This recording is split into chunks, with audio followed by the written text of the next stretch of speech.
कृष्णा कृष्णा कृष्णा हरे हरे हरे राम राम राम हरे हरे। श्रीमद् भागवत महापुराण चौथा स्कंद पहला अध्याय स्वयंभू मनु की कन्याओं के वंश का वर्णन। श्री मैत्रेय जी विदुर जी से कहते हैं, स्वयंभू मनु के महारानी शत्रुपा से प्रियव्रत और उत्तानपाद इन 2 पुत्रों के सिवा 3 कन्याएं भी हुई थी। वे आकुति, देवहूति और प्रसूति नाम से विख्यात थी। आकुति का यद्यपि उसके भाई थे तो भी महारानी शत्रुपा की अनुमति से उन्होंने रुचि प्रजापति के साथ पुत्रिका धर्म के अनुसार विवाह किया। प्रजापति रुचि भगवान के अनन्य चिंतन के कारण ब्रह्म तेज से संपन्न थे। उन्होंने आकुति के गर्भ से एक पुरुष और स्त्री का जोड़ा उत्पन्न किया। उनमें जो पुरुष था वह साक्षात यज्ञ स्वरूपधारी भगवान विष्णु थे और जो स्त्री थी वह भगवान से कभी अलग ना रहने वाली लक्ष्मी जी की अंश स्वरूपा दक्षिणा थी।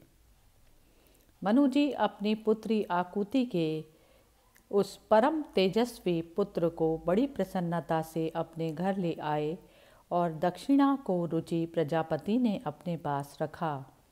जब दक्षिणा विवाह के योग्य हुई तो उसने यज्ञ भगवान को ही पति रूप में प्राप्त करने की इच्छा की। तब भगवान यज्ञ पुरुष ने उससे विवाह किया। इससे दक्षिणा को बड़ा संतोष हुआ। भगवान ने प्रसन्न होकर उससे 12 पुत्र उत्पन्न किए। उनके नाम हैं तोष, प्रतोप, संतोष, वृद्ध, शांति, इडस्पति, एद्म, कवि, विभु, स्वहन, सुदेव और रोचन।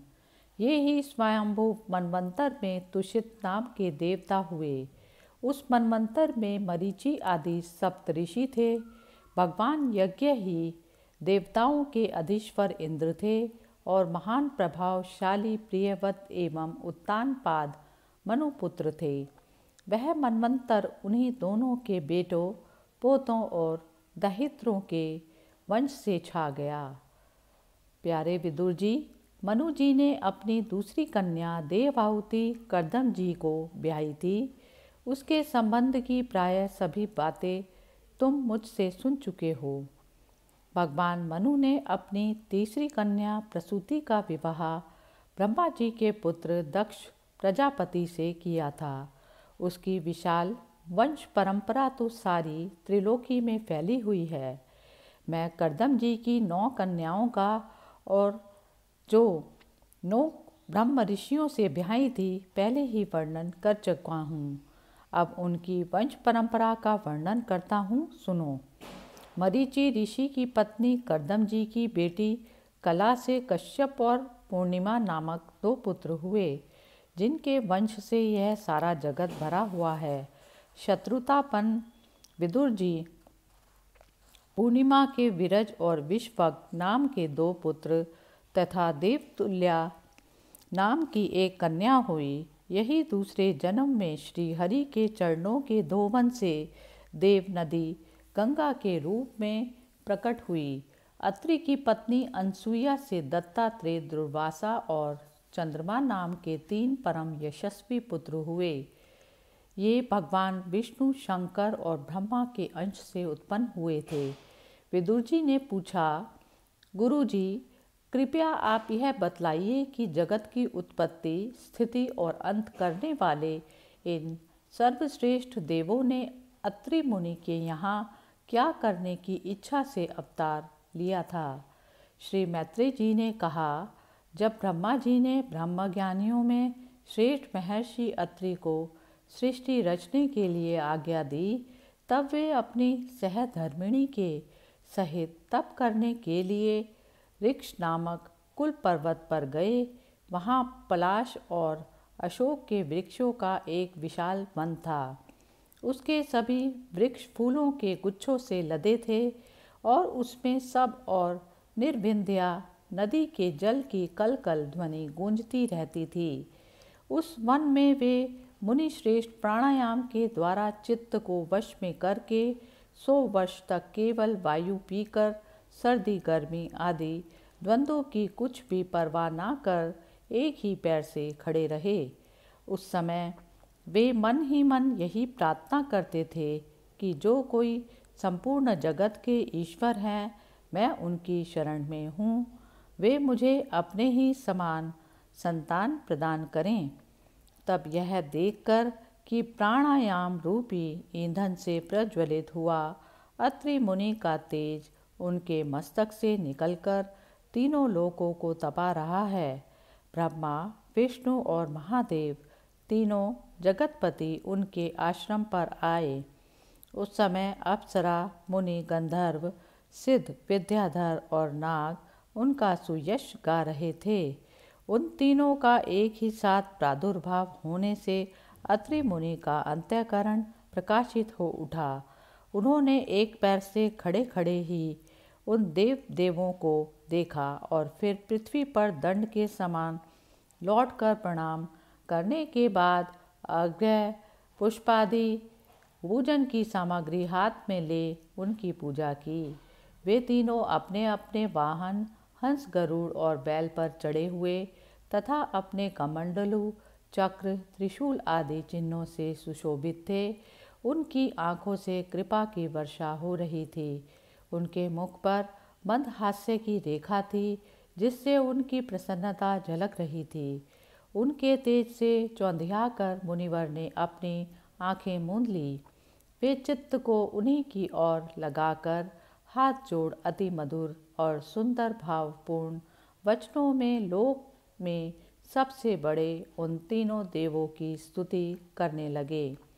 अत्रि मुनि ने कहा, भगवान, प्रत्येक कल्प के आरंभ में जगत की उत्पत्ति स्थिति और लय के लिए जो माया के सत्वादि तीनों गुणों का विभाग करके भिन्न भिन्न शरीर धारण करते हैं, वे ब्रह्मा विष्णु और महादेव आप ही हैं। मैं आपको प्रणाम करता हूँ। कहिए, मैंने जिनको बुलाया था आपस में वे कौन महानुभाव हैं? क्योंकि मैंने तो संतान प्राप्ति की इच्छा से केवल एक सुरेश्वर भगवान का ही चिंतन किया था। फिर आप तीनों ने यहाँ पधारने की कृपा कैसे की? आप लोगों तक तो देहधारियों के मन की भी गति नहीं है, इसलिए मुझे बड़ा आश्चर्य हो रहा है। आप लोग कृपा करके मुझे इसका रहस्य बतलाइए।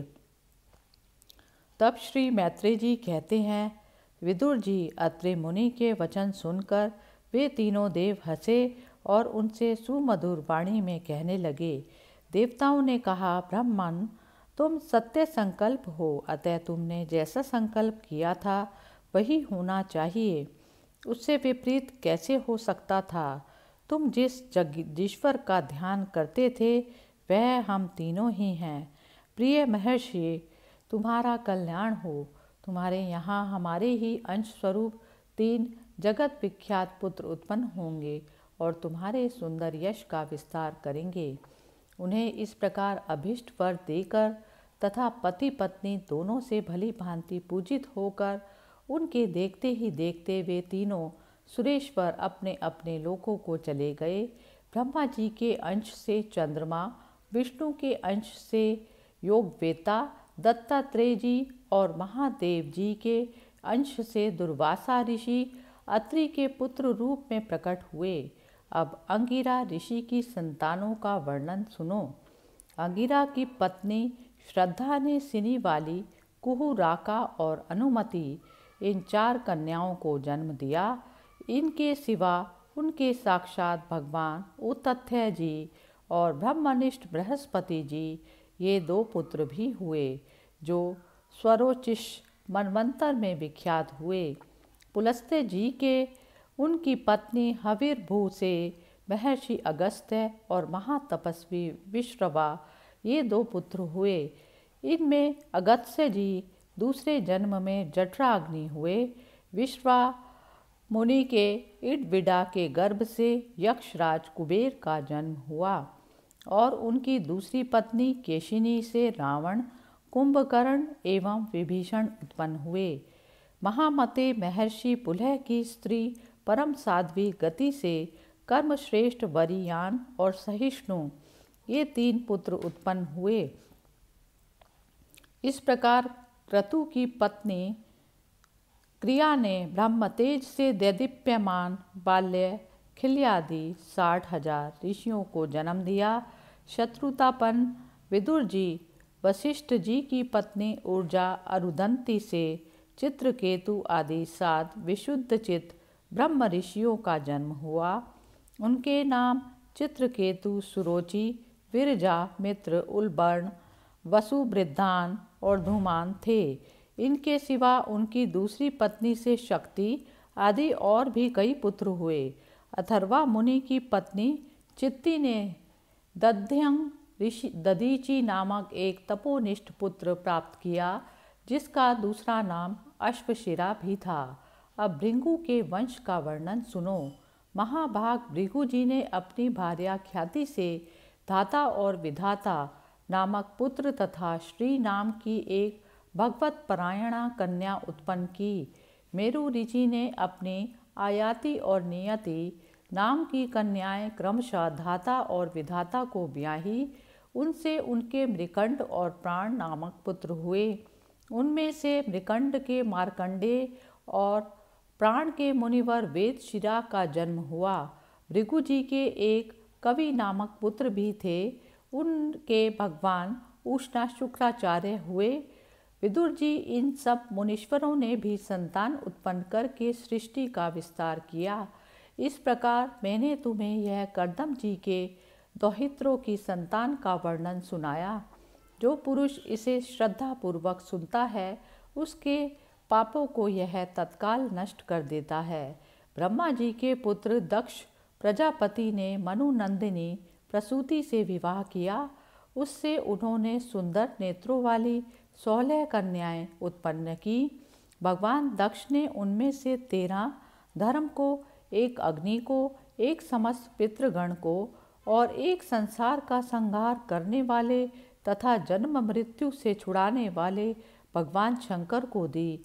श्रद्धा, मैत्री, दया, शांति, तुष्टि, पुष्टि, क्रिया, उन्नति, बुद्धि, मेधा, तितिक्षा, ही और मूर्ति ये धर्म की पत्नियां हैं। इनमें से श्रद्धा ने शुभ, मैत्री ने प्रसाद, दया ने अभय, शांति ने सुख, तुष्टि ने मोद और पुष्टि ने अहंकार को जन्म दिया। क्रिया ने योग, उन्नति ने दर्प, बुद्धि ने अर्थ, मेधा ने स्मृति, तितिक्षा ने क्षेम और ही लज्जा ने प्रश्रय, विनय नामक पुत्र उत्पन्न किया। समस्त गुणों की खान मूर्ति देवी ने नर नारायण ऋषियों को जन्म दिया। इनका जन्म होने पर इस संपूर्ण विश्व ने आनंदित होकर प्रसन्नता प्रकट की। उस समय लोगों के मन, दिशाएं, वायु, नदी और पर्वत सभी में प्रसन्नता छा गई। आकाश में मांगलिक बाजे बजने लगे। देवता लोग फूलों की वर्षा करने लगे। मुनि प्रसन्न होकर स्तुति करने लगे। गंधर्व और किन्नर गाने लगे। अप्सराएं नाचने लगी। इस प्रकार उस समय बड़ा ही आनंद मंगल हुआ तथा ब्रह्मादि समस्त देवता स्रोतों द्वारा भगवान की स्तुति करने लगे। देवताओं ने कहा, जिस प्रकार आकाश में तरह तरह के रूपों की कल्पना कर ली जाती है, उसी प्रकार जिन्होंने अपनी माया के द्वारा अपने ही स्वरूप के अंदर इस संसार की रचना की है और अपने उस स्वरूप को प्रकाशित करने के लिए इस समय इस ऋषि विग्रह के साथ धर्म के गर्भ में अपने आप को प्रकट किया है, उन परम पुरुष को हमारा नमस्कार है, जिनके तत्व का शास्त्र के आधार पर हम लोग केवल अनुमान ही करते हैं, प्रत्यक्ष नहीं कर पाते। उन्हीं भगवान ने देवताओं को संसार की मर्यादा में किसी प्रकार की गड़बड़ी ना हो इसलिए सत्वगुण से संपन्न किया है। अब वे अपने करुणामय नेत्रों से जो समस्त शोभा और सौंदर्य के निवास स्थान निर्मल दिव्य कमल को भी नीचा दिखाने वाले हैं, हमारी ओर निहारें। प्यारे विदुर जी, प्रभु का साक्षात दर्शन पाकर देवताओं ने उनकी इस प्रकार स्तुति और पूजा की। उसके बाद भगवान नर नारायण दोनों गंधमादन पर्वत पर चले गए। भगवान श्री हरि के अंशभूत वे नर नारायण ही इस समय पृथ्वी का भार उतारने के लिए यदुकुल भूषण श्री कृष्ण और उन्हीं के सरीखे श्यामवर्ण कुरुकुल तिलक अर्जुन के रूप में अवतीर्ण हुए। अग्निदेव की पत्नी स्वाहा ने अग्नि के ही अभिमानी पावक पवमान और शुचि ये 3 पुत्र उत्पन्न किए। ये तीनों ही हवन किए हुए पदार्थों का भक्षण करने वाले हैं। इन्हीं तीनों से 45 प्रकार के अग्नि और उत्पन्न हुए। ये ही अपने 3 पिता और 1 पितामह को साथ लेकर 49 अग्नि कहलाए। वेदज्ञ ब्राह्मण वैदिक यज्ञ कर्म में जिन 49 अग्नियों के नामों से अग्नि इष्टियाँ करते हैं, ये वही हैं: अग्निश्वात, बहिष्वद, सोमप और आज्यप ये पितर हैं। इनमें साग्निक भी हैं और निरग्निक भी। इन सब पितरों की पत्नी दक्ष कुमारी स्वधा है। इन पितरों से स्वधा के धारिणी और व्ययुना नामक 2 कन्याएं हुईं। वे दोनों ही ज्ञान विज्ञान में पारंगत और ब्रह्म ज्ञान का उपदेश करने वाली हुई। महादेव जी की पत्नी सती थी। वे सब प्रकार से अपने पति देव की सेवा में संलग्न रहने वाली थी, किंतु उनके अपने गुण और शील के अनुरूप कोई पुत्र नहीं हुआ, क्योंकि सती के पिता दक्ष ने बिना ही किसी अपराध के भगवान शिवजी जी के प्रतिकूल आचरण किया था। इसलिए सती ने युवावस्था में ही क्रोधवश योग के द्वारा स्वयं ही अपने शरीर का त्याग कर दिया था। इस प्रकार चतुर्थ स्कंद का पहला अध्याय समाप्त हुआ। हरि ओम तत्सत। हरे कृष्णा कृष्णा कृष्णा हरे हरे, हरे राम राम राम हरे हरे, हरे कृष्णा कृष्णा कृष्णा हरे हरे, हरे राम राम राम हरे हरे। भागवतम महापुराण चौथा स्कंद दूसरा अध्याय। भगवान शिव और दक्ष प्रजापति का मनोमालिन्य। विदुर जी ने पूछा, ब्राह्मण, प्रजापति दक्ष तो अपनी लड़कियों से बहुत ही स्नेह करते थे, फिर उन्होंने अपनी कन्या सती का अनादर करके शीलवानों में सबसे श्रेष्ठ श्री महादेव जी से द्वेष क्यों किया? महादेव जी भी चराचर के गुरु, वैर रहित शांत मूर्ति आत्माराम और जगत के परम आराध्य देव हैं। उनसे भला कोई क्यों वैर करेगा? भगवान, उन ससुर और दामाद में इतना विद्वेष हो गया, जिसके कारण सती ने अपने दुस्त्यज प्राणों तक की बलि दे दी। यह आप मुझसे कहिए। श्री मैत्री जी ने कहा, विदुर जी, पहले एक बार प्रजापतियों के यज्ञ में सब बड़े बड़े ऋषि, देवता, मुनि और अग्नि आदि अपने अपने अनुयायियों के सहित एकत्र हुए थे। उसी समय प्रजापति दक्ष ने भी उस सभा में प्रवेश किया। वे अपने तेज से सूर्य के समान प्रकाशमान थे और उस विशाल सभा भवन का अंधकार दूर किए देते थे। उन्हें आया देख ब्रह्मा जी और महादेव जी के अतिरिक्त अग्निपर्यंत सभी सभासद उनके तेज से प्रभावित होकर अपने अपने आसनों से उठकर खड़े हो गए। इस प्रकार समस्त सभासदों से भली भांति सम्मान प्राप्त करके तेजस्वी दक्ष जगत पिता ब्रह्मा जी को प्रणाम करके उनकी आज्ञा से अपने आसन पर बैठ गए। परंतु महादेव जी को पहले से ही बैठा देख तथा उनसे अभी उत्थान आदि के रूप में कुछ भी आदर न पाकर दक्ष उनका यह व्यवहार सहन ना कर सके। उन्होंने उनकी ओर टेढ़ी नज़र से इस प्रकार देखा, मानो उन्हें वे क्रोधाग्नि से जला डालेंगे। फिर कहने लगे, देवता और अग्नियों के सहित समस्त ब्रह्म ऋषि गण मेरी बात सुने। मैं ना समझी या द्वेषवश नहीं कहता, बल्कि शिष्टाचार की बात कहता हूँ। यह निर्लज महादेव समस्त लोकपालों की पवित्र कीर्ति को धूल में मिला रहे हैं। देखिए, इस घमंडी ने सत्पुरुषों के आचरण को लांछित एवं मटियामेट कर दिया। बंदर के से नेत्र वाले इसने सत्पुरुषों के समान मेरी सावित्री सरी की मृगनयनी पवित्र कन्या का अग्नि और ब्राह्मणों के सामने पाणी ग्रहण किया था, इसलिए यह एक प्रकार मेरे पुत्र के समान हो गया है। उचित तो यह था कि यह उठकर मेरा स्वागत करता, मुझे प्रणाम करता, परंतु इसने वाणी से भी मेरा सत्कार नहीं किया। जिस प्रकार शूद्र को कोई वेद पढ़ा दे, उसी प्रकार मैंने इच्छा न देते हुए भी भावीवश इसको अपनी सुकुमारी कन्या दे दी। इसने सत्कर्म का लोप कर दिया। यह सदा अपवित्र रहता है, बड़ा घमंडी है और धर्म की मर्यादा को तोड़ रहा है। यह प्रेतों के निवास स्थान भयंकर शमशानों में भूत प्रेतों को साथ लिए घूमता रहता है। पूरे पागल की तरह सिर बाल बखेरे नक धड़ंग भटकता है, कभी हंसता है, कभी रोता है। यह सारे शरीर पर चिता की अपवित्र भस्म लपेटे रहता है। गले में भूतों के पहनने योग्य नरमुंडों की माला और सारे शरीर में हड्डियों के गहने पहने रहता है। यह बस नाम भर का ही शिव है, वास्तव में है पूरा अशिव, अमंगल रूप। जैसे यह स्वयं मतवाला है, वैसे ही इसे मतवाले ही प्यारे लगते हैं। भूत प्रेत प्रमथ आदि निरे तमोगुणी स्वभाव वाले जीवों का यह नेता है। अरे, मैंने केवल ब्रह्मा जी के बहकावे में आकर ऐसे भूतों के सरदार, आचारहीन और दुष्ट स्वभाव वाले को अपनी भोली बाली बेटी ब्याह दी।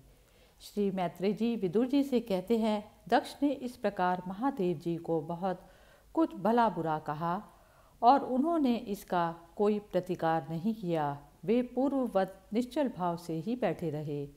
इससे दक्ष के क्रोध का पारा और भी ऊंचा बढ़ गया और वे जल हाथ में लेकर उन्हें श्राप देने को तैयार हो गए। दक्ष ने कहा, यह महादेव देवताओं में बड़ा ही अधम है। अब से इसे इंद्र, उपेंद्र आदि देवताओं के साथ यज्ञ का भाग ना मिले। उपस्थित मुख्य मुख्य सभासदों ने उन्हें बहुत मना किया, परंतु उन्होंने किसी की ना सुनी। महादेव जी को ही श्राप दे दिया।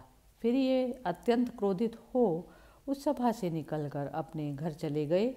जब शंकर जी के अनुयायियों में अग्रगण्य नंदीश्वर को मालूम हुआ कि दक्ष ने शाप दिया, तो वे क्रोध से तमतमा उठे और उन्होंने दक्ष तथा उन ब्राह्मणों को उन्होंने दक्ष के दुर्वचनों का अनुमोदन किया, बड़ा भयंकर शाप दिया।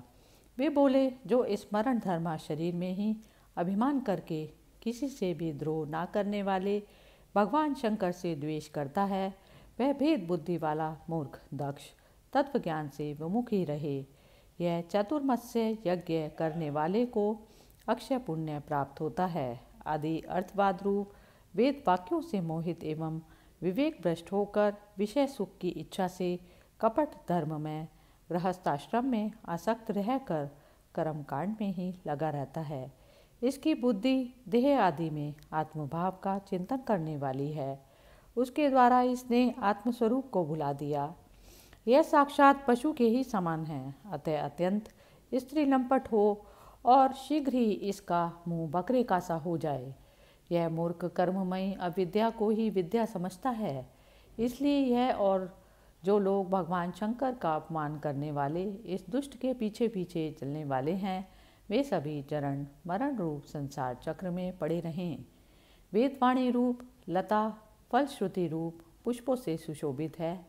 उसके कर्म फल रूप मनमोहक गंध से इनके चित्त शुद्ध हो रहे हैं। इससे ये शंकर द्रोही कर्मों के जाल में ही फंसे रहें। ये ब्राह्मण लोग भक्ष्य अभक्ष्य के विचार को छोड़कर केवल पेट पालने के लिए ही विद्या, तप और व्रत आदि का आश्रय ले तथा धन, शरीर और इंद्रियों के सुख को ही सुख मानकर उन्हीं के गुलाम बनकर दुनिया में भीख मांगते भटका करें। नंदीश्वर के मुख से इस प्रकार ब्राह्मण कुल के लिए श्राप सुनकर उसके बदले में भृगु जी ने यह दुस्तर श्राप रूप ब्रह्मदंड दिया। जो लोग शिव भक्त हैं तथा जो उन भक्तों के अनुयायी हैं, वे सत्शास्त्रों के विरुद्ध आचरण करने वाले और पाखंडी हों। जो लोग शोचाचार विहीन मंदबुद्धि तथा जटा राग और हड्डियों को धारण करने वाले हैं, वे ही शैव संप्रदाय में दीक्षित हों, जिसमें सुरा और आसव ही देवताओं के समान आदरणीय हैं। अरे तुम लोग जो धर्म मर्यादा के संस्थापक एवं वर्णाश्रमियों के रक्षक वेद और ब्राह्मणों की निंदा करते हो, इससे मालूम होता है तुमने पाखंड का आश्रय ले रखा है। यह वेद मार्ग ही लोगों के लिए कल्याणकारी और सनातन मार्ग है। पूर्व पुरुष इसी पर चलते आए हैं और इसके मूल साक्षात श्री विष्णु भगवान हैं। तुम लोग सत्पुरुषों के परम पवित्र और सनातन मार्ग स्वरूप वेद की निंदा करते हो, इसलिए उस पाखंड मार्ग में जाओ जिसमें भूतों के सरदार तुम्हारे इष्ट देव निवास करते हैं। श्री मैत्रेय जी कहते हैं, विदुर जी, भृगु ऋषि के इस प्रकार श्राप देने पर भगवान शंकर कुछ खिन से ही वहाँ से अपने अनुयायियों सहित चल दिए। महाप्रजापति लोग जो यज्ञ कर रहे थे उसमें पुरुषोत्तम श्री हरि ही उपास्य देव थे और वह यज्ञ 1000 वर्ष में समाप्त होने वाला था। उसे समाप्त कर उन प्रजापतियों ने श्री गंगा यमुना के संगम में यज्ञांत स्नान किया और फिर प्रसन्न मन से वे अपने अपने स्थानों को चले गए। इस प्रकार चौथे स्कंद का दूसरा अध्याय समाप्त हुआ। हरि ओम तत्सत। हरे कृष्णा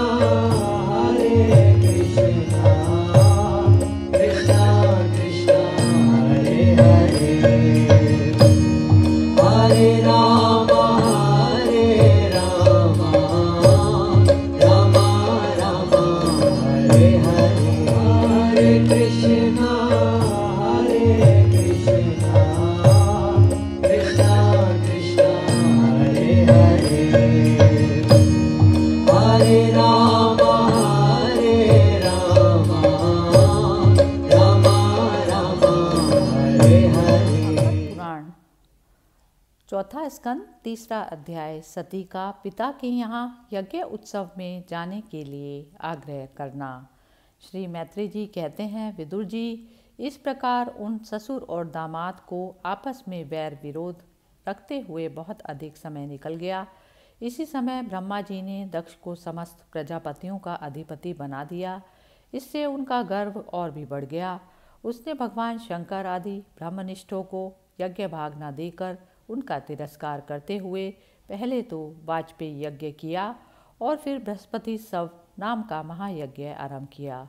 उस यज्ञ उत्सव में सभी ब्रह्म ऋषि, देव ऋषि, पितर देवता आदि अपनी अपनी पत्नियों के साथ पधारे। उन सब ने मिलकर वहाँ मांगलिक कार्य संपन्न किया और दक्ष के द्वारा उन सब का स्वागत सत्कार किया गया। उस समय आकाश मार्ग से जाते हुए देवता आपस में उस यज्ञ की चर्चा करते थे। उनके मुख से दक्ष कुमारी सती ने अपने पिता के घर होने वाले यज्ञ की बात सुन ली।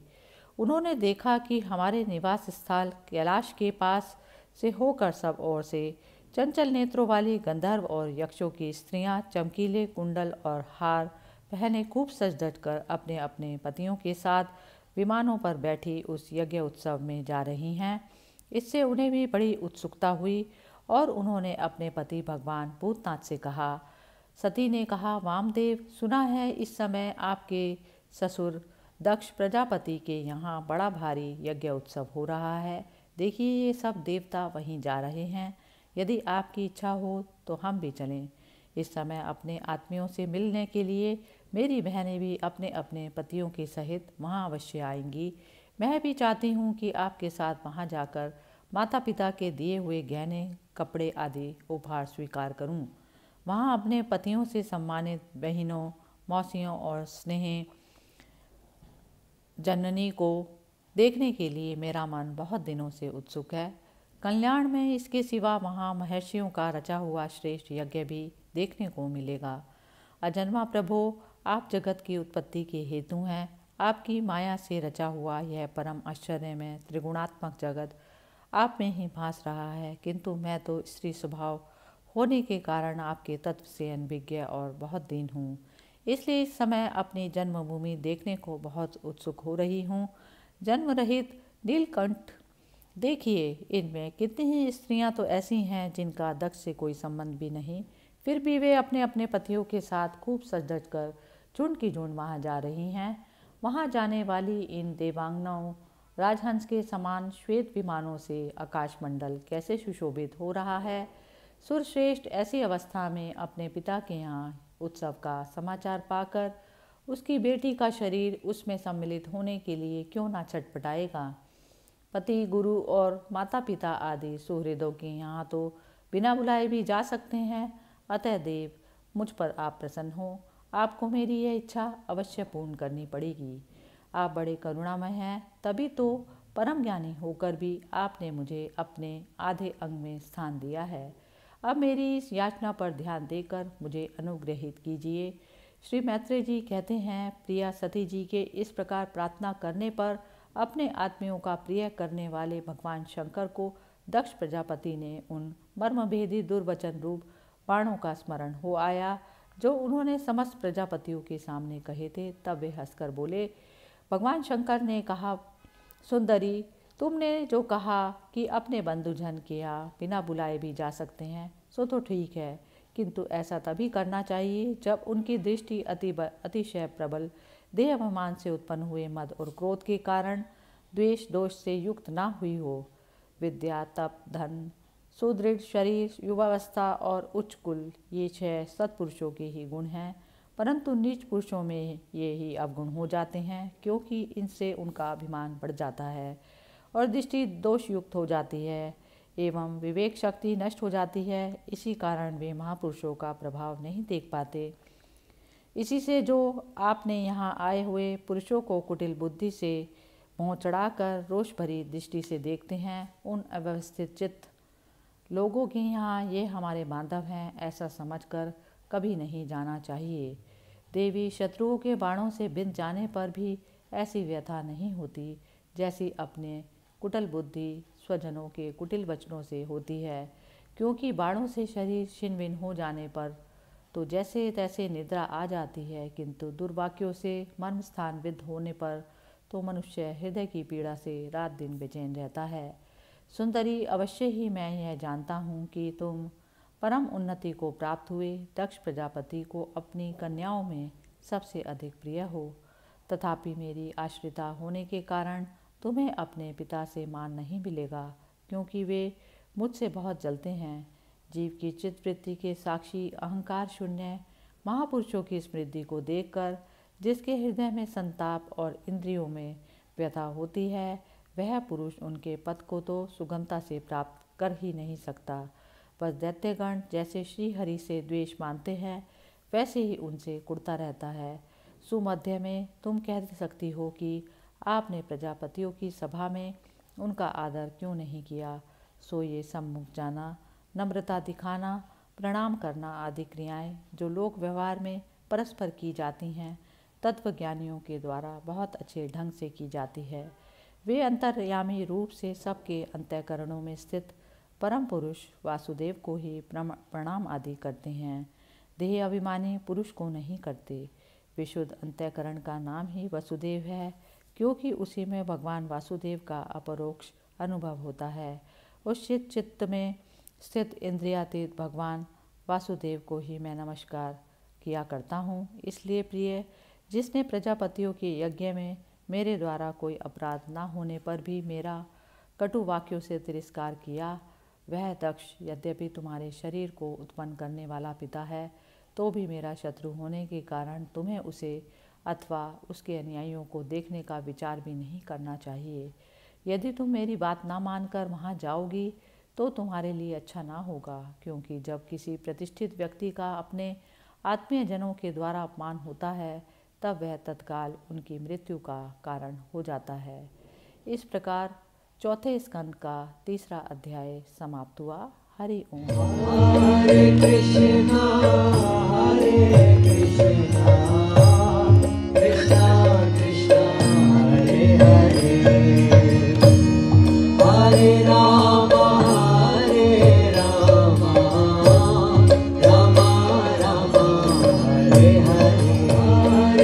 Krishna, Hare Krishna, Krishna Krishna, Hare Hare, Hare Rama, Rama Rama, Hare Hare। Shrimad Bhagavat Mahapuran चौथा स्कंद चौथा अध्याय सती का अग्नि में प्रवेश। श्री मैत्रेय जी कहते हैं, विदुर जी, इतना कहकर भगवान शंकर मौन हो गए। उन्होंने देखा कि दक्ष के यहाँ जाने देने अथवा जाने देने से रोकने दोनों ही अवस्थाओं में सती के लिए प्राण त्याग की संभावना है। इधर सती जी भी कभी बंधुजनों को देखने जाने की इच्छा से बाहर आती और कभी भगवान शंकर रुष्ट ना हो जाए इस शंका से फिर वापस लौट जाती। इस प्रकार कोई एक बात निश्चित ना कर सकने के कारण दुविधा में पड़ गई, चंचल हो गई। बंधुजनों से मिलने की इच्छा में बाधा पड़ने से वे बड़ी अनमनी सी हो गई। स्वजनों के स्नेहवश उनका हृदय भर आया और वे आंखों में आंसू भरकर अत्यंत व्याकुल होकर रोने लगी। उनका शरीर कांपने लगा और वे अप्रतिम पुरुष भगवान शंकर की ओर इस प्रकार रोषपूर्ण दृष्टि से देखने लगी मानो उन्हें भस्म कर देंगी। शोक और क्रोध ने उनके चित्त को बिल्कुल बेचैन कर दिया तथा स्त्री स्वभाव के कारण उनकी बुद्धि मूढ़ हो गई। जिन्होंने प्रीतिवश उन्हें अपना आधा अंग तक दे दिया, उन सत्पुरुषों के प्रिय भगवान शंकर को भी छोड़कर वे लंबी लंबी सांस लेती हुई अपने माता पिता के घर चल दी। सती को बड़ी फुर्ती से अकेली जाते देख श्री महादेव जी के मणिमान एवं वत आदि हजारों सेवक भगवान के वाहन वृषभराज को आगे कर तथा और भी अनेकों पार्षद और यक्षों को साथ ले बड़ी तेजी से निर्भयतापूर्वक उनके पीछे हो ली। उन्होंने सती को बैल पर सवार करा दिया और मैना पक्षी, गेंद, दर्पण और कमल आदि खेल की सामग्री, श्वेत छत्र, चंवर और माला आदि राजचिन्ह तथा दुदुम्भी, शंख और बांसुरी आदि गाने बजाने के सामानों से सुसज्जित हो वे उनके साथ चल दिए। उसके बाद सती अपने समस्त सेवकों के साथ दक्ष की यज्ञशाला में पहुंची। वहां वेद ध्वनि करते हुए ब्राह्मणों में परस्पर होड़ लग रही थी कि सबसे ऊंचे स्वर में कौन बोले। सब और ब्रह्म ऋषि और देवता विराजमान थे तथा जहाँ तहाँ मिट्टी, काठ, लोहे, सोने, डाब और चर्म के पात्र रखे थे। वहां पहुंचने पर पिता के द्वारा सती की अवहेलना हुई।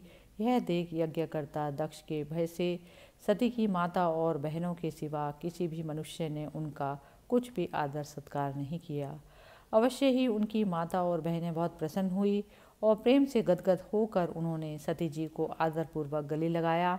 किंतु सती जी ने पिता से अपमानित होने के कारण बहनों के कुशल प्रश्न सहित प्रेमपूर्ण वार्तालाप तथा माता और मौसियों के सम्मान पूर्वक दिए हुए उपहार और सुंदर आसन आदि को स्वीकार नहीं किया। सर्वलोकेश्वरी देवी सती का यज्ञ मंडप में तो अनादर हुआ ही था। उन्होंने यह भी देखा कि उस यज्ञ में भगवान शंकर के लिए कोई भाग नहीं दिया गया और पिता दक्ष उनका बड़ा अपमान कर रहा है। इससे उन्हें बहुत क्रोध हुआ। ऐसा जान पड़ता था मानो वे अपने रोष से संपूर्ण लोकों को भस्म कर देंगी। दक्ष को कर्म मार्ग के अभ्यास से बहुत घमंड हो रहा था। उसे शिवजी जी से द्वेष करते देख जब सती के साथ आए हुए भूत उसे मारने को तैयार हुए तो देवी सती ने उन्हें अपने तेज से रोक दिया और सब लोगों को सुनाकर पिता की निंदा करते हुए क्रोध से लड़खड़ाती हुई वाणी में कहा। देवी सती ने कहा, पिताजी, भगवान शंकर से बड़ा तो संसार में कोई भी नहीं। वे तो सभी देहधारियों के प्रिय आत्मा हैं। उनका ना कोई प्रिय ना अप्रिय, अतएव उनका किसी भी प्राणी से वैर नहीं है। वे तो सबके कारण एवं सर्वरूप हैं। आपके सिवा और ऐसा कौन है जो उनसे विरोध करेगा। द्विजवर, आप जैसे लोग दूसरों के गुणों से भी दोष देखते हैं, किंतु कोई साधु पुरुष ऐसा नहीं करते। जो लोग दोष देखने की बात तो अलग रही, दूसरों के थोड़े से गुण को भी बड़े रूप में देखना चाहते हैं, वे सबसे श्रेष्ठ हैं। खेद है कि आपने ऐसे महापुरुषों पर भी दोषारोपण ही किया। जो दुष्ट मनुष्य इस शव रूप जड़ शरीर को ही आत्मा मानते हैं, वे यदि ईर्ष्यावश सर्वदा ही महापुरुषों की निंदा करें तो यह कोई आश्चर्य की बात नहीं, क्योंकि महापुरुष तो उनकी इस चेष्टा पर कोई ध्यान नहीं देते, परंतु उनके चरणों की धूलि उनके इस अपराध को ना सहकर उनका तेज नष्ट कर देती है। अतः महापुरुषों की निंदा जैसा जघन्य कारण उन दुष्ट पुरुषों को ही शोभा देता है, जिनका शिव यह 2 अक्षरों का नाम प्रसंगवश एक बार भी मुख से निकल जाने पर मनुष्य के समस्त पापों को तत्काल नष्ट कर देता है और जिनकी आज्ञा का कोई भी उल्लंघन नहीं कर सकता। उन्हीं पवित्र कीर्ति मंगलमय भगवान शंकर से आप द्वेष करते हैं, अवश्य ही आप अमंगल रूप हैं। अरे महापुरुषों के मन मधुकर ब्रह्मानंदमय रस का पान करने की इच्छा से जिनके चरण कमलों का निरंतर सेवन किया करते हैं और जिनके चरणारविंद सकाम पुरुषों को उनके अभिष्ट भोग भी दे देते हैं, उन वे विश्व बंधु भगवान शिव से आप वैर करते हैं। वे केवल नामात्र के शिव हैं, उनका वेश अशिव रूप अमंगल रूप है। इस बात को आपके सिवा दूसरे कोई देवता संभवतः नहीं जानते, क्योंकि जो भगवान शिव शमशान भूमिस्थ नरमुंडों की माला, चिता की भस्म और हड्डियां पहने, जटा बिखेरे भूत पिशाचों के साथ शमशान में निवास करते हैं, उन्हीं के चरणों पर से गिरे हुए निर्माल्य को ब्रह्मा आदि देवता अपने सिर पर धारण करते हैं।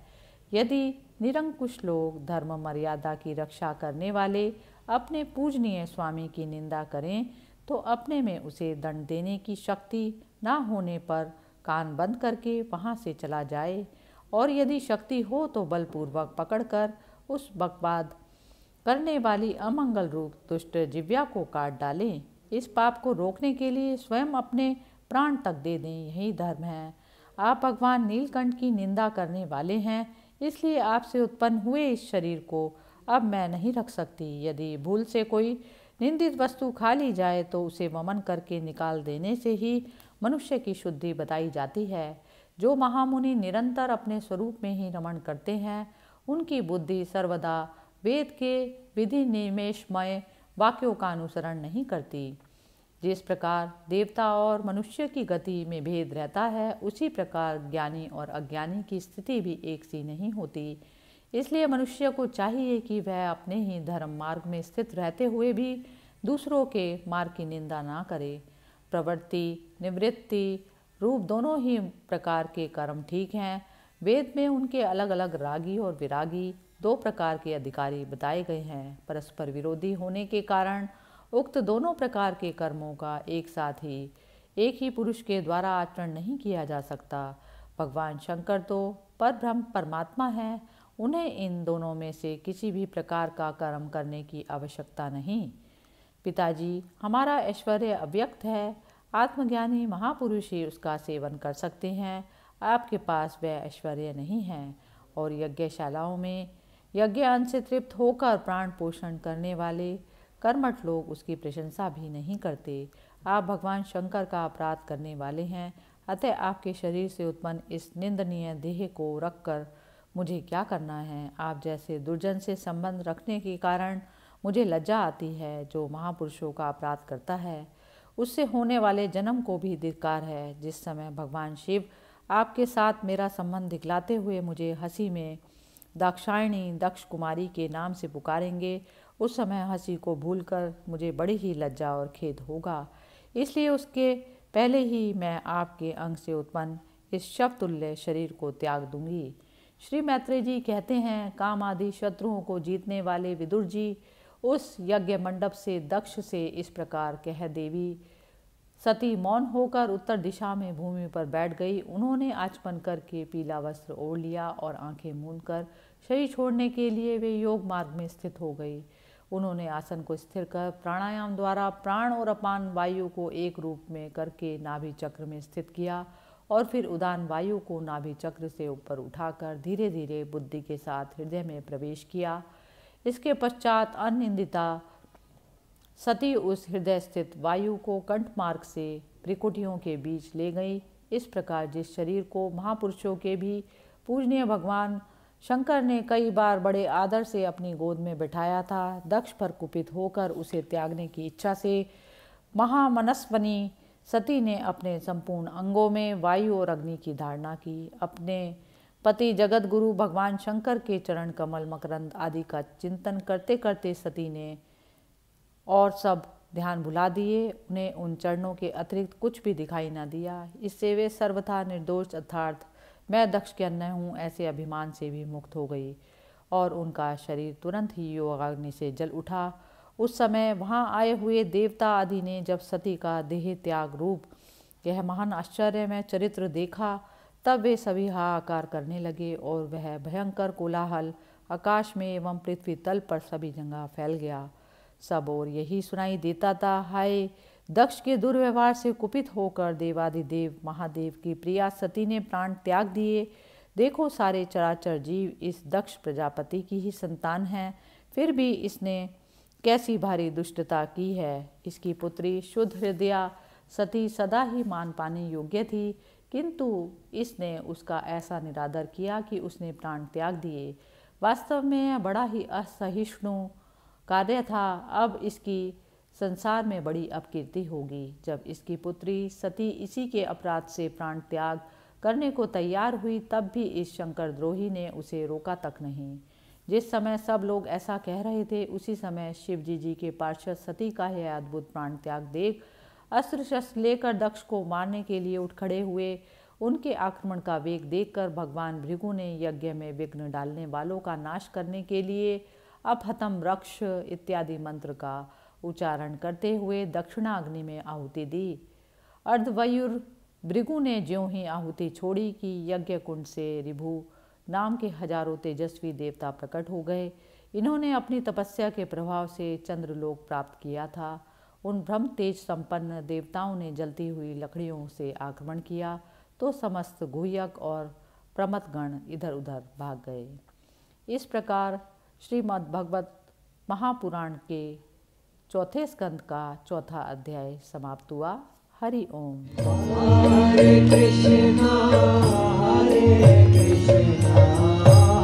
कृष्णा कृष्णा हरे हरे, हरे राम राम राम हरे हरे, हरे कृष्णा कृष्णा कृष्णा हरे हरे, हरे राम राम हरे हरे। भगवत महापुराण चौथा स्कंद पांचवा अध्याय वीरभद्रकृत दक्ष यज्ञ विध्वंस और दक्ष वध। श्री मैत्रेय जी कहते हैं, विदुर जी से महादेव जी ने जब देव ऋषि नारद के मुख से सुना कि अपने पिता दक्ष से अपमानित होने के कारण देवी सती ने प्राण त्याग दिए हैं और उसकी यज्ञ वेदी से प्रकट हुए ऋभु ने उनके पार्षदों की सेना को मारकर भगा दिया, तब उन्हें बड़ा ही क्रोध हुआ। उन्होंने उग्र रूप धारण कर क्रोध के मारे होठ चबाते हुए अपनी एक जटा उखाड़ ली जो बिजली और आग की लपट के समान दीप्त हो रही थी, और सहसा खड़े होकर बड़े गंभीर अट्टहास के साथ उसे पृथ्वी पर पटक दिया। उससे तुरंत ही एक बड़ा भारी लंबा चौड़ा पुरुष उत्पन्न हुआ। उसका शरीर इतना विशाल था कि वह स्वर्ग को स्पर्श कर रहा था। उसके 1000 भुजाएं थी, मेघ के समान श्याम वर्ण था, सूर्य के समान जलते हुए 3 नेत्र थे, विकराल दाढ़ें थी और अग्नि की ज्वालाओं के समान लाल लाल जटाएं थी। उसके गले में नरमुंडों की माला थी और हाथों में तरह तरह के अस्त्र शस्त्र थे। जब उसने हाथ जोड़कर पूछा, भगवान मैं क्या करूं? तो भगवान भूतनाथ ने कहा, वीर रुद्र तू मेरा अंश है, इसलिए मेरे पार्षदों का अधिनायक बनकर तू तुरंत ही जा और दक्ष तथा उसके यज्ञों को नष्ट कर दे। प्यारे विदुर जी, जब देवाधिदेव भगवान शंकर ने क्रोध में भरकर ऐसी आज्ञा दी तब वीरभद्र उनकी परिक्रमा करके चलने को तैयार हो गए। उस समय उन्हें ऐसा मालूम होने पर कि मेरे वेग का सामना करने वाला संसार में दूसरा कोई नहीं और मैं बड़े से बड़े वीर का भी वेग सहन कर सकता हूँ। वे भयंकर सिंहनाद करते हुए एक अति कराल त्रिशूल हाथ में लेकर दक्ष के यज्ञ मंडप की ओर दौड़े। उनका त्रिशूल संसार संहारक मृत्यु का भी संहार करने में समर्थ था। भगवान रुद्र के और भी बहुत से सेवक गर्जना करते हुए उनके पीछे हो लिए। उस समय वीरभद्र के पैरों के निपुर आदि आभूषण छनन छनन बजते थे। इधर यज्ञशाला में बैठे हुए ऋतज, यजमान, सदस्य तथा अन्य ब्राह्मण और ब्राह्मणियों ने जब उत्तर दिशा की ओर धूल उड़ती देखी तब वे सोचने लगे, अरे यह अंधेरा सा कैसे हो रहा है, यह धूल कहाँ से छा गई। इस समय ना तो आंधी चल रही, ना कहीं लुटेरे ही सुने जाते हैं, क्योंकि अपराधियों को कठोर दंड देने वाला राजा प्राचीन बहिर अभी जीवित है। अभी गौं के आने का भी समय नहीं हुआ, फिर यह धूल कहाँ से आई। क्या इसी संसार में प्रलय तो नहीं होने वाली। तब दक्ष पत्नी प्रसूति और अन्य स्त्रियों ने व्याकुल होकर कहा, प्रजापति दक्ष ने अपनी सारी कन्याओं के सामने बेचारे निरपराध सती का तिरस्कार किया था। मालूम होता है यह उसी का पाप का फल है, अथवा हो न हो यह संहार मूर्ति भगवान रुद्र के अनादर का ही परिणाम है। प्रलय काल में उपस्थित होने पर जिस समय वे अपने जटाजूट को बिखेर कर तथा शास्त्र अस्त्रों से सुसज्जित अपनी भुजाओं को ध्वजाओं के समान फैलाकर तांडव नृत्य करते हैं, उस समय उनके त्रिशूल के फलों से दिग्गज बिन जाते हैं तथा उनके में गर्जन के समान भयंकर अट्टहास्य दिशाएं विदीर्ण हो जाती हैं। उस समय उनका तेज असह्य होता है। वे अपनी बोहें टेढ़ी करने के कारण बड़े दुर्दर्श जान पड़ते हैं और उनकी विकराल दाढ़ों से तारागण अस्त व्यस्त हो जाते हैं। उन क्रोध से भरे हुए भगवान शंकर को बार बार कुपित करने वाला पुरुष साक्षात विधाता ही क्यों ना हो, क्या कभी उसका कल्याण हो सकता है। जो लोग महात्मा दक्ष के यज्ञ में बैठे थे वे भय के कारण एक दूसरे की ओर कातर दृष्टि से निहारते हुए ऐसी ही तरह तरह की बातें कर रहे थे कि इतने में ही आकाश और पृथ्वी में सब और सहस्त्रों भयंकर उत्पात होने लगे। विदुर जी इसी समय दौड़कर आए हुए रुद्र सेवकों ने उस महान यज्ञ मंडप को सब ओर से घेर लिया। वे सब तरह के अस्त्र शस्त्र लिए हुए थे। उनमें कोई बौने, कोई भूरे रंग के, कोई पीले और कोई मगर के समान पेट और मुख वाले थे। उनमें से किन्हीं ने प्रागवंश यज्ञशाला के पूर्व और पश्चिम के खंभों के बीच में आड़े रखे हुए डंडे को तोड़ डाला। किन्हीं ने यज्ञशाला के पश्चिम की ओर स्थित पत्नीशाला को नष्ट कर दिया। किन्हीं ने यज्ञशाला के सामने का सभा मंडप और मंडप के आगे उत्तर की ओर स्थित आग्नेयशाला को तोड़ दिया। किन्हीं ने यजमान गृह और पाकशाला को तहस नहस कर डाला। किन्हीं ने यज्ञ के पात्र फोड़ दिए, किन्हीं ने अग्नियों को बुझा दिया, किन्हीं ने यज्ञ कुंडों में सबको खंडित कर दिया। कोई कोई मुनियों को तंग करने लगे और कोई स्त्रियों को डराने धमकाने लगे। किन्हीं ने अपने पास होकर भागते हुए देवताओं को पकड़ लिया। मणिमान ने भृगु शरीर ऋषि को बांध लिया। वीरभद्र ने प्रजापति दक्ष को कैद कर लिया तथा चंडीश ने पूषा को और नंदीश्वर ने भक्त देवता को पकड़ लिया। भगवान शंकर के पार्षदों की यह भयंकर लीला देखकर तथा उनके कंकड़ पत्थरों की मार से बहुत तंग आकर वहाँ जितने ऋतज सदस्य और देवता लोग थे सब के सब जहाँ तहाँ भाग गए। भृगु जी हाथ में श्रुवा लिए हवन कर रहे थे। वीरभद्र ने इनकी दाढ़ी मूछ नीच ली, क्योंकि इन्होंने प्रजापतियों की सभा में मूछें ऐंठते हुए महादेव जी का उपहास किया था। उन्होंने क्रोध में भरकर भक्त देवता को पृथ्वी पर पटक दिया और उनकी आंखें निकाल ली, क्योंकि जब दक्ष देव सभा में श्री महादेव जी को भला बुरा कह रहे थे उस समय इन्होंने दक्ष को सेंध देकर उकसाया था।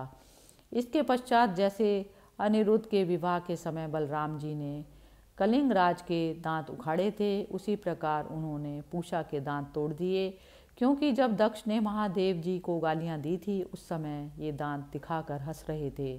फिर वे दक्ष की छाती पर बैठकर एक तेज तलवार से उसका सिर काटने लगे, परंतु बहुत प्रयत्न करने पर भी वे उस समय उसे धड़ से अलग ना कर सके। जब किसी भी प्रकार से के अस्त्र शस्त्रों से दक्ष की त्वचा नहीं कटी तब वीरभद्र को बड़ा आश्चर्य हुआ और वे बहुत देर तक विचार करते रहे। तब उन्होंने यज्ञ मंडप में यज्ञ पशुओं को जिस प्रकार मारा जाता था उसे देखकर उसी प्रकार दक्ष रूप उस यजमान पशु का सिर धड़ से अलग कर दिया। यह देखकर भूत प्रेत और पिशाच आदि तो उनके इस कर्म की प्रशंसा करते हुए वाह वाह करने लगे और दक्ष के दल वालों में हाहाकार मच गया। वीरभद्र ने अत्यंत कुपित होकर दक्ष के सिर को यज्ञ की दक्षिण अग्नि में डाल दिया और उस यज्ञशाला में आग लगाकर यज्ञ को विध्वंस करके वे कैलाश पर्वत को लौट गए। इस प्रकार चौथे स्कंद का 5वां अध्याय समाप्त हुआ। हरि ओम तत्सत। हरे कृष्णा हरे